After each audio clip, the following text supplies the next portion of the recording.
Good morning, America. Today, we have a slew of expert hosts here to discuss one man. I'm Ethan Lukatich, your host. To my left, I have Nick Donkles, my expert co-host. And one more left, I have Daniel Rogers, my expert co-co-host. And at the very end, we have Seth Adams, the man of the hour. Starting off, Seth. Yeah. Why Waynesburg? Right into it. So I picked Waynesburg because it has a great program here for communications and one of the best I feel around. I wanted to stay close. Around an hour or so in Waynesburg, specifically Lanny reached out to me personally and was like, hey, you should come here to Waynesburg and check it out at least, and I did. And I fell in love with it pretty quickly, and he told me that I get experience right out of the gate. So I chose it because also Ethan, well, not specifically Ethan, but a perk of it was that Ethan was coming here, and Ethan and I are long-term friends. We've been friends since 4th grade, and we've been rooming together all this time too. So having that connection is pretty sweet too. But Waynesburg, really, for the calling department, it's really solid, and I like it a lot. So, Seth, who was the most influential person in your college career? That's a great question, Nick. Thank you. Did you think of that yourself? No. Okay, I could tell. So the most influential person in my career would definitely have to be Lanny Fratteri. He gave me that personal call. I still have the voicemail actually on my phone, and I remember showing it to my mom back when I got the call, and I was so excited because it just showed that he had interest in wanting to be there for me and was looking out for me personally. So he's really the reason, one of the main reasons why I'm here. And also my lovely friends too. Cannot forget them, who have had a lot of success and a lot of fun together on the last couple of years. And we've stuck with it no matter what, through thick and thin. We've been there for each other, not just these guys on the desk, but also the Ryans and Ben Smoyer. We've all been there together as our own little posse. So I thank them a lot. Also, my parents, they have done everything for me, so they're definitely up there too. So for your next question, what is one thing that you've learned from the communications department that you will take with you beyond your years? That's a good question, Dan. What I think that I will bring over is definitely understanding of what it's like to be in a work environment. I feel that here at school, this really feels like a job sometimes with the amount of work and workload that I have done. I feel that you kind of have to do that. At least that's kind of my mindset of going into it, is I'm going to do as much as I can while I'm spending my money here to get as much experience in that. So I was involved right away in WUSA and everything, and as the executive producer, I've had a lot to handle, and getting to know what that's like and working with a lot of other people, even though you have a lot of different interests and different things about you, it really isn't that big of a deal. Like, you could still work together, and just understanding that in a work environment, you're going to meet a lot of different people. But I feel like we've all gotten along together so well, and just knowing that even if you do have different interests, you still can be good friends and work together when needed. So, Seth, obviously it's your last year, and as of right now, I'd like to ask you to reflect back on these previous 4 years at Waynesburg and just give me a core memory from each year. Wow, that was really well spoken, and I just want you to know that that was really good. I'm an expert interviewer. I Answer agree. my question. I will answer your question. For each year, I'm going to have to go back a little bit and think on this one. But freshman year, you two were there. Sorry, Dan, you weren't there yet. But when it was Halloween and it was super foggy, and we went and took those photos right on the stairs of Willie, the stairs going down, it was some of the coolest photos we've taken. And it was Halloween, it was super foggy. Like that day is cemented into my brain. Sophomore year was horrible for me. So I didn't have a lot of good memories from that year. But I'd say that's when we all started really hanging out, like us, Ryan and Ben. Like, I feel like that's when we all kind of really stuck together in that and formed our ping pong. We played a lot of ping pong. You're right. Played a ton of ping pong together. So our bond as friends really grew that year, and I'm thankful for that. Junior year was kind of a grind, like working a lot for everybody, I would say. so didn't have a lot of time to hang out like we did this semester. Yeah. But junior year was, this is tough. I couldn't think of one for junior year. Even including like summers or. No, I know. I'm just trying to think in general. We worked at the Wild Things. Danny and I worked at the Wild Things together, which was fun. You don't think Hilton Head would have been? Oh, I'm not even thinking that. Yeah, I was thinking of the school year. You're right.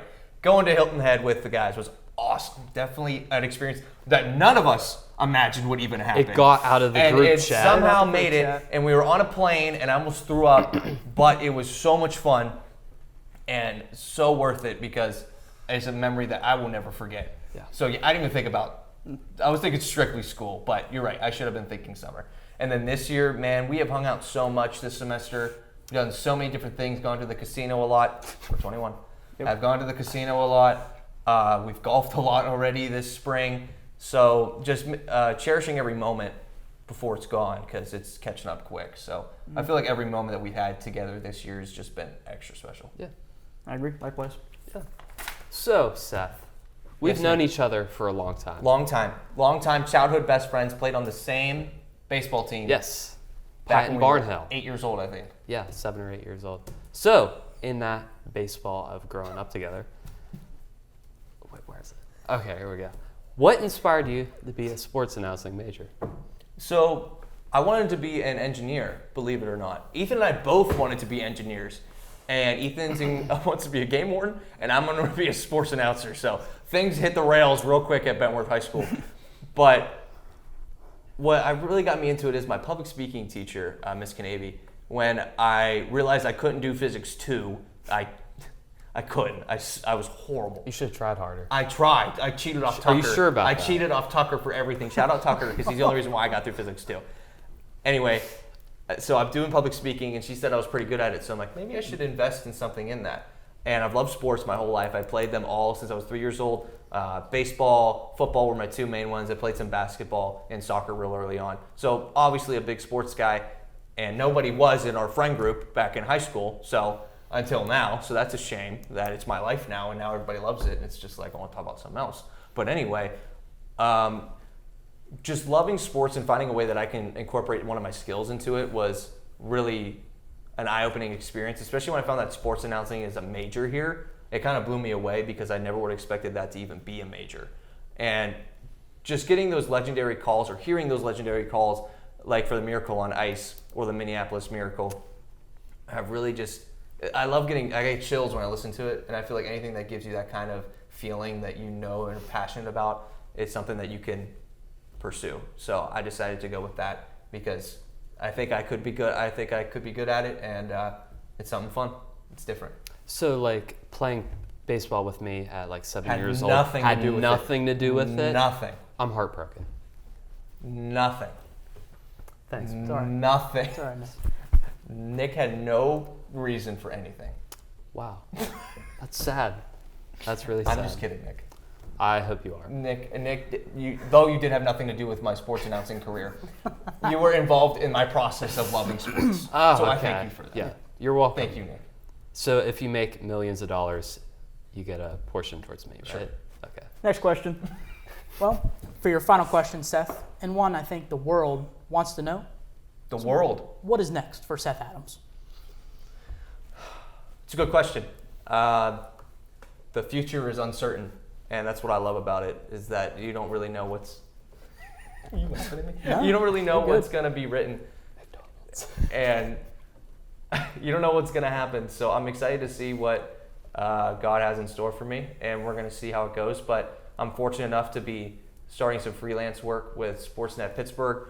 I've done Pirates and Penguins with them, and it's been really fun so far. I'm hoping to continue in that, but I don't know where it's gonna take me. I don't know where it's gonna go. So I'm excited to see what happens next, and I just know that I've had so many amazing people in my life that have got me to this moment, and I will never forget them.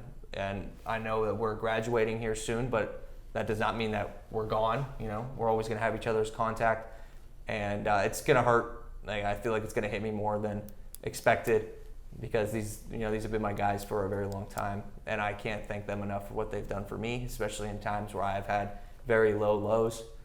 Just being able to come back to the dorm and crack jokes and relax and have fun while watching a game or doing anything. It meant a lot more than I think I've expressed.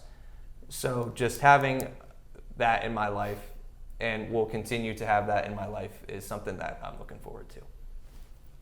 I thought we were working at McDonald's. Right. I forgot we were making that. So, that's all we have, folks. We'd like to congratulate Seth Adams for graduating, or going to graduate. We wish him the best for his future. Can't say enough, but thanks for letting us be here. Yeah, Yeah. and also all these guys on here are seniors as well. So one last final sample of some Waynesburg things that we've never done before, and I'm happy to say this is one of them. Mm-hmm. And we're going to be filming Dan's after this. Can't So wait. We're just switching seats. Stay tuned. That's all we're doing. So, yeah, everybody here, we're got a week away, so it's exciting, but it's scary, but I know we'll be fine. Adios, Waynesburg. Yeah. You gotta close, Ethan. You gotta so they're You gonna have take to a do one what I shot of do. you, and then you gotta close. I did my close. No, you gotta do it again. Like you gotta. All right, that's all, folks. Tune in next time for Daniel Rogers. He's going to be doing his senior thing, too. Thank you guys for being...